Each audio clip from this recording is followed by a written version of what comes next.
이번 영상에서는 주차별 학습 내용에 대해 설명드리도록 하겠습니다. 우리 인포메이션 디자인 수업은 크게 5단계인 개요, 원리, 요소, 적용, 마지막 시각화 프로젝트까지 최종 결과물을 만들어내는 과정까지 해서 총 5단계로 진행되게 됩니다. 그 첫 번째 단계는 개요 부분입니다. 인포메이션 디자인의 개요에 대해서는 이론을 통해서 공부하도록 하겠습니다. 정보란 무엇인지, 그리고 정보 디자인이란 무엇인지, 이러한 정보의 개념을 먼저 학습하고 정보의 특징은 어떠하고 정보를 어떻게 구분짓는지, 정보는 어떻게 전달되고 저장되는지, 정보와 관련된 다양한 이론적 내용들을 학습하게 될 겁니다. 무엇인가를 우리가 시작할 때 또는 무엇인가의 개념을 정의하고 정리하기 위해서는 어떠한 사실로 존재하였는지, 어떻게 변했는지 그 자취를 확인해야 합니다. 디자인을 공부하는 데 있어 디자인사를 먼저 공부하는 것과 같은 개념이라고 생각하시면 됩니다. 그래서 3주차에는 정보 디자인의 역사가 어떻게 흘러왔는지 과거부터 현재까지의 그 내용들을 살펴보도록 하겠습니다. 사실 역사 부분 재미없지요?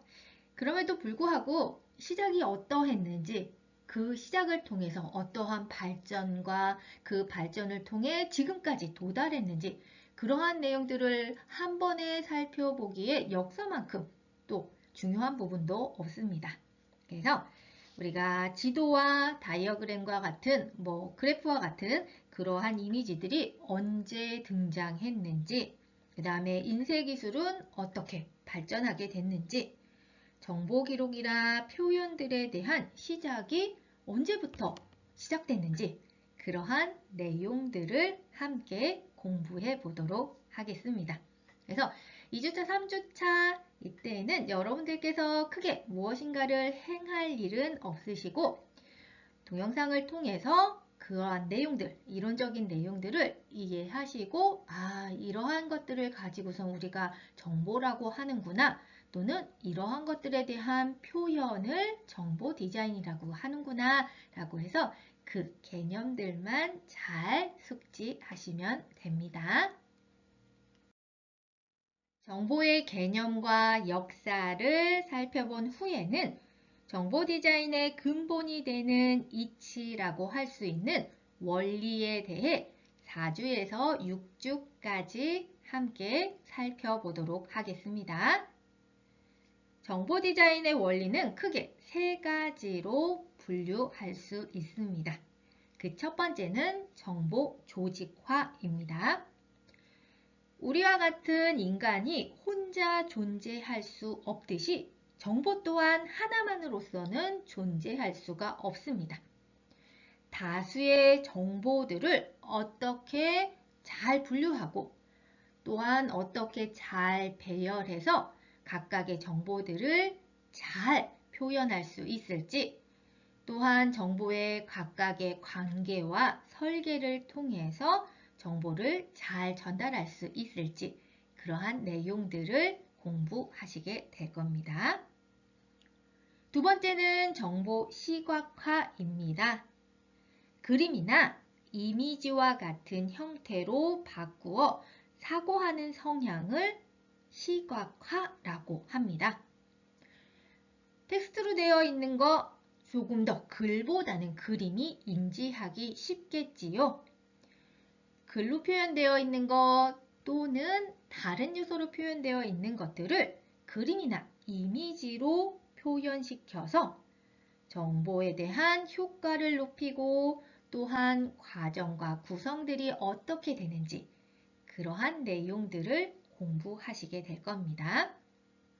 조직화, 시각화, 그리고 마지막에 사용자까지 모든 내용들에 대한 기본적인 정의는 함께 다루게 되고 그 정의와 함께 세부적인 내용들을 우리가 사례와 함께 공부하시게 될 겁니다. 마지막 세 번째는 이제 사용자와 관련된 겁니다. 정보는 그냥 혼자만 존재하는 것이 아니라 주는 사람이 있고 받는 사람이 있을 테고 주는 사람이 있고 그 다음에 그것을 사용하는 사람이 있을 겁니다. 이렇게 쌍방향으로 소통하는 정보 전달에 관해서 어떤 것들이 있는지 인터랙션, 인포테인먼트 또는 내러티브 이러한 조금 용어들이 생소하지요. 그러한 용어들을 통해서 함께 공부해 보도록 하겠습니다. 7주차부터는 학습의 세 번째 단계인 정보 디자인의 요소 부분을 함께 공부해 나갈 겁니다. 정보 디자인의 요소를 크게 두 가지로 구분지어서 공부하게 되는데요. 그 첫 번째는 그래픽과 관련된 내용입니다. 그래픽 요소의 특성도 공부하시고 인쇄매체의 가장 중심인 메시지의 전달 기능인 타이포 그리고 이 타이포에 대한 개념과 구조 그 다음에 어떻게 글씨를 사용하면 문자를 사용하면 좋은지 그 다음에 문자가 가지고 있는 역할이라든지 그 다음에 문자의 모양에 따라서 어떠한 의미가 담겨 있는지 세리프체, 산세리프체와 같이 타이포와 관련된 여러 가지 용어들도 공부하시게 됩니다. 정보를 전달하는 데 있어 물론 그림이나 이미지도 중요하지만 정보 전달에 있어 필수적인 수단 중에 하나가 문자입니다. 그래서 이 문자를 어떻게 사용하고 활용하느냐에 따라서 정보를 표현하는 데 있어 효과적으로 표현할 수 있기 때문에 이 문자와 관련된 여러 가지 이론적 사항들을 공부하시게 될 겁니다. 이와 함께 이제 정보를 표현하는 데 있어 어떻게 공간 안에 배치하고 설계하느냐에 따라 전체적인 이미지가 달라질 수 있습니다. 중요 정보에 따라서 어느 위치에 놓아야 되는지, 그다음에 전체적인 구성은 어떻게 해야 하는지, 그리드라는 용어와 함께 디자인 레이아웃이라는 개념도 함께 살펴볼 예정입니다. 공부할 내용이 굉장히 많지요. 근데 지금 우리가 이렇게 정보 디자인 안에서 공부하는 여러 가지 요소들은 결국은 다른 수업, 모든 디자인과 관련된 수업에 다 필요한 내용입니다. 그래서 미리 공부해 놓으시면 다른 수업에 있어서도 활용하기 좋기 때문에 디자인의 요소와 관련된 부분들 특히 잘 기억하시면 많은 도움이 되실 겁니다. 두 번째는 색채와 관련된 내용입니다.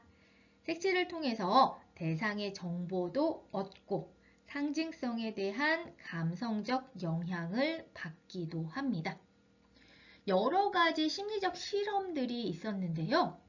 그래서 동일한 똑같은 아이를 빨간색 방에 놓았을 때 심리적인 심리의 변화와 파란색 방에 있었을 때의 심리적 변화가 어떻게 다른지 이러한 실험들도 있었고요. 그래서 실질적으로 보여지는 색채, 이거는 빨간색이구나 또는 파란색이구나 라고 하는 인지적인 이야기뿐만 아니라 그 빨간색이 심리적으로 감성적으로 어떠한 영향을 끼치는지 그 다음에 어떠한 상징성을 가지고 있는지 이러한 색채와 관련된 이해와 상징성, 활용에 대해 공부해 나갈 예정입니다.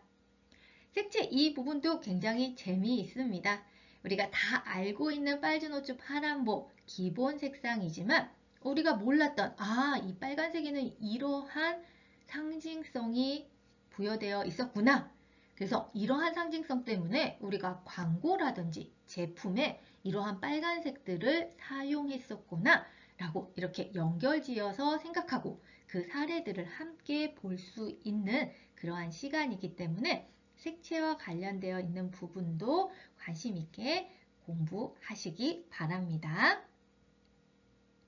그래서 이렇게 대표적인 색상의 의미와 상징성이 무엇인지도 함께 살펴보면서 정보 디자인의 요소를 공부해 나가도록 하겠습니다. 이렇게 개요와 함께 원리, 마지막으로 정보 디자인의 요소, 그래픽과 색채를 공부하고 나면 벌써 반학기가 지나가게 됩니다. 그럼 이제 우리 중간 평가를 좀 해야 되겠지요? 그래서 중간평가와 관련해서는 제가 추후에 주제는 무엇인지, 어떻게 제출하는지, 무엇들을 표현해야 하는지 그러한 것들은 다시 공지해 드리도록 하겠습니다.